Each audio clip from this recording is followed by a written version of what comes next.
കേരളത്തിലും കെജ്രിവാൾ ഫാക്ടർ ചർച്ചയാക്കാൻ ഇടതുമുന്നണി. കേന്ദ്ര അന്വേഷണ ഏജൻസികളെ ഉപയോഗിച്ചുള്ള പ്രതികാര രാഷ്ട്രീയത്തിന് നിയമപീഠത്തിന്റെ കനത്ത പ്രഹരം. രാജ്യം ഉറ്റുനോക്കിയ മദ്യനയ കേസിൽ ഡൽഹി മുൻ മുഖ്യമന്ത്രി അരവിന്ദ് കെജ്രിവാളിനെയും മനീഷ് സിസോദിയയെയും ഡൽഹി റൂസ് അവന്യൂ കോടതി കുറ്റവിമുക്തരാക്കി.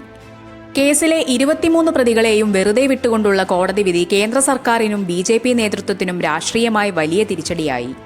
5 സംസ്ഥാനങ്ങളിൽ നിയമസഭാ തിരഞ്ഞെടുപ്പ് പടിവാതിൽക്കൽ നിൽക്കെ പുറത്തുവന്ന ഈ വിധി പ്രതിപക്ഷ നിരയിൽ പുതിയൊരു ഊർജ്ജമായി മാറിയിരിക്കുകയാണ്. CBI സമർപ്പിച്ച കുറ്റപത്രം വെറും പൊള്ളയാണെന്നും പ്രതികൾക്കെതിരെ യാതൊരു തെളിവുമില്ലെന്നും സ്പെഷ്യൽ ജഡ്ജി ജിതേന്ദർ സിംഗ് തുറന്നടിച്ചു. ഒരു ഭരണഘടനാ പദവിയിലിരിക്കുന്ന വ്യക്തിയെ അടിസ്ഥാനമില്ലാത്ത ആരോപണങ്ങളുടെ പേരിൽ കേസിൽ കുടുക്കിയത് നിയമവാഴ്ചയ്ക്ക് നിരക്കാത്തതാണെന്ന് കോടതി നിരീക്ഷിച്ചു. അന്വേഷണ ഏജൻസികൾ ഇപ്പോഴും കൂട്ടിലടച്ച തത്തയായി തുടരുന്നു എന്ന ആക്ഷേപം ശരിവെക്കുന്നതായിരുന്നു കോടതിയുടെ ഓരോ പരാമർശവും. വിധികേട്ടയുടൻ വികാരധീനനായി പൊട്ടിക്കരഞ്ഞ കെജ്രിവാൾ സത്യം ജയിച്ചുവെന്നാണ് പ്രതികരിച്ചത്. ഈ ചരിത്ര വിജയത്തിന് പിന്നാലെ അരവിന്ദ് കെജ്രിവാളിനെ നേരിട്ട് കണ്ട് പിന്തുണ അറിയിക്കാൻ കേരള മുഖ്യമന്ത്രി പിണറായി വിജയൻ ഇന്ന് ഡൽഹിയിലെത്തും.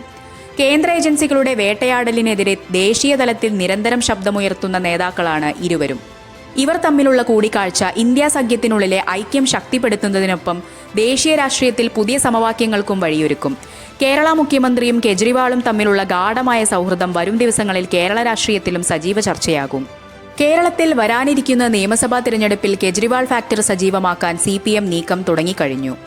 കേന്ദ്രത്തിന്റെ പകപോക്കൽ രാഷ്ട്രീയത്തിന്റെ ഇരകളായി സ്വയം അടയാളപ്പെടുത്തുന്ന ഇരു നേതാക്കളും ഒരുമിക്കുന്നത് വോട്ടർമാർക്കിടയിൽ വലിയ സ്വാധീനം ചെലുത്തുമെന്ന് ഇടതുമുന്നണി കണക്കുകൂട്ടുന്നു. കെജ്രിവാളിനെ കേരളത്തിലെ പ്രചാരണ പരിപാടികളിൽ എത്തിച്ച് വലിയ രാഷ്ട്രീയ മുന്നേറ്റം ഉണ്ടാക്കാനാണ് LDF ലക്ഷ്യമിടുന്നത്. കേരളത്തിലും സജീവമായ കേന്ദ്ര ഏജൻസികളുടെ അന്വേഷണങ്ങൾ രാഷ്ട്രീയ പ്രേരിതമാണെന്ന് സമർത്ഥിക്കാൻ ഈ വിധി ഇടതുമുന്നണിക്ക് വലിയ ആയുധമാകും.